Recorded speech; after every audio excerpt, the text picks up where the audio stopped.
Now, I'm not going to pretend there was any point that I thought allowing massive corrupt corporations to do fact-checking was going to be a good thing, but I didn't think it was going to be this bad. You may ask, who would have a problem with fact-checking, Lauren? On the face of it, taking issue with that is basically like the New York Times article saying, don't use critical thinking. It's bad for you. Fact-checking is a tool to help the populace think higher. No.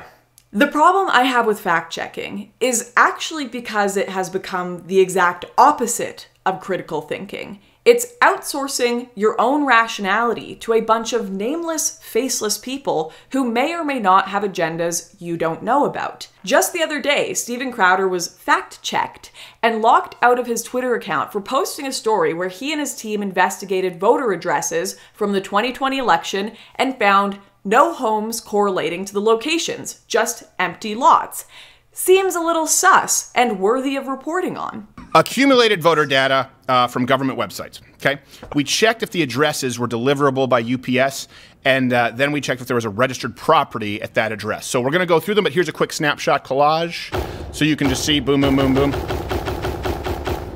So we're gonna walk you through all of these. Yep. Wow. And we still have many, many additional addresses. Despite the fact that Crowder provided video proof, all of the correlating evidence, his claim was found to be false. Now, some critics may say, well, just because Crowder found a few fake votes and fake addresses, that doesn't mean the election was stolen. It doesn't mean it would have been enough fake votes for Biden to win, and therefore, these comments threaten democracy. But the thing is, Crowder never said in his tweets or videos, which are being fact-checked, that the election was stolen. All he did was provide verifiable evidence of voter fraud. And he's said time and time again, he can't possibly know if it was stolen. All he knows is he has this evidence of this instance. Truth is now being fact-checked as false. Now, sadly, this is just a more obvious in-your-face example of how fact-checking has become a problem. Since its inception, this device has been used in far more insidious and sneaky ways to influence social media users. You have to remember that everything being posted online, every photo chosen, every word sequence used, it's all carefully selected to manipulate you, the viewer. Whether a story is portrayed and labeled as partly true or partly false, which are the same thing, that matters. Which stories are being fact-checked versus which stories are being ignored. What details of the story are being fact-checked specifically matters as well. All of this can have an extremely significant impact on whether the fact-checking being done is actually helping society or just being used as another propaganda tool. Let's take a look at one of the most ridiculous examples of this in recent memory. If you can recall, in the 2016 election cycle, Donald Trump claimed Hillary Clinton had 33,000 of her emails acid washed. Fact checkers later published that Trump's claims were false. Big red stamp, he is a liar. Because Clinton and her team used BleachBit, a free software program, and did not actually use chemicals. Obviously, Donald Trump was not talking about literally acid, and no one thought he was. No one thinks someone uses acid to delete emails. It was a figure of speech. Just take a moment and imagine a story being fact-checked with the headline, "Man animalistically slaughters woman in Florida," or something, because of course it would be in Florida.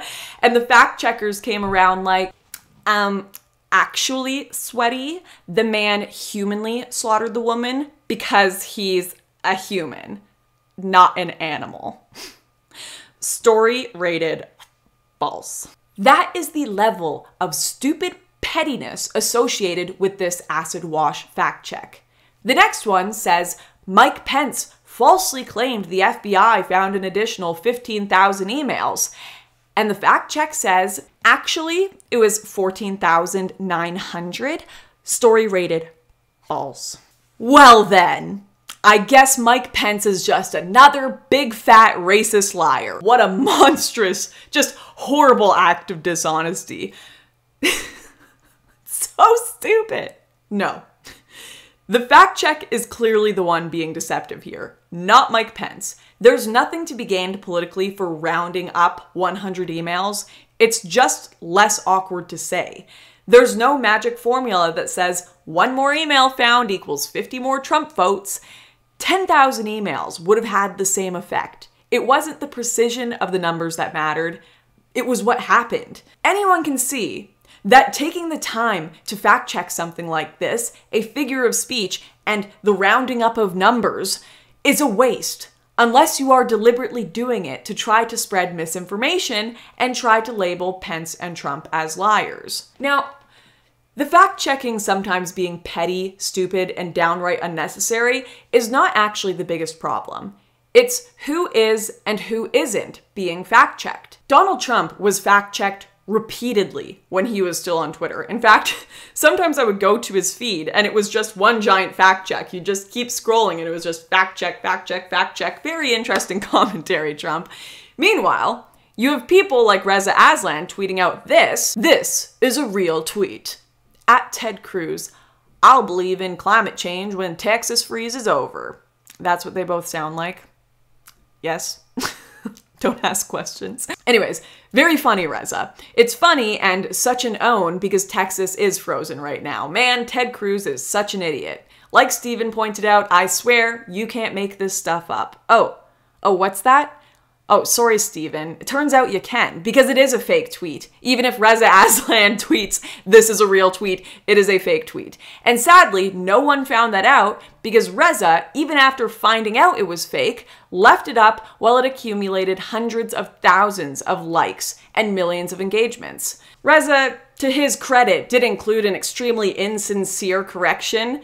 Oh, I guess it's not, that only a few hundred people saw, while his original tweet continued to amass hundreds of thousands of retweets and likes. And despite this false tweet still being all over Twitter spreading misinformation, Twitter has still not added a fact check to any of the posts. Once again, the critic may argue, well, it's different. Reza was just making fun of Ted Cruz. What Donald Trump did was dangerous. He was suggesting that the election was stolen. That could cause riots and outrage. That needs to be punished. Okay, fine. If fact checks are necessary for people who suggest an election is illegitimate, then why didn't we see a single fact check on people talking about Russian collusion and how the Russians stole the US election? Why, to this day, are we not seeing fact checks that say, excuse me, Trump was not impeached because they could not find evidence to support this. There was no collusion. You aren't seeing those because this isn't about correcting facts. It's about political manipulation. And the fact checkers and big tech are apparently above the law. They decide who is guilty and who is innocent. They decide what is truth and what is lies. Hundreds of thousands of people seeing a false Ted Cruz tweet and believing it from Reza Aslan could impact an election. Genuinely. It's false information spread to defame and take down a political opponent. And now, because people have been told, well, we have fact checkers, we don't have to worry about fake information, they are more likely to believe what Reza has tweeted. They are more likely to believe false information anywhere they see online, because otherwise it would be fact checked if it were false, right? Facebook and Twitter, they're protecting democracy. They're protecting me from seeing lies. And this is why the mainstream are against critical thinking and for fact-checking. They don't want you to figure these things out for yourself. Because if you do, you may begin to question the processes they use. You may begin to find the bias. You may actually be led to the truth instead of into a winding maze of confusion where reality is obscured to manipulate you, where truth is fact-checked and lies are free to roam with a mentally disarmed populace who don't believe they need to use their faculties anymore to discern truth. Never trust someone else with your understanding of the world.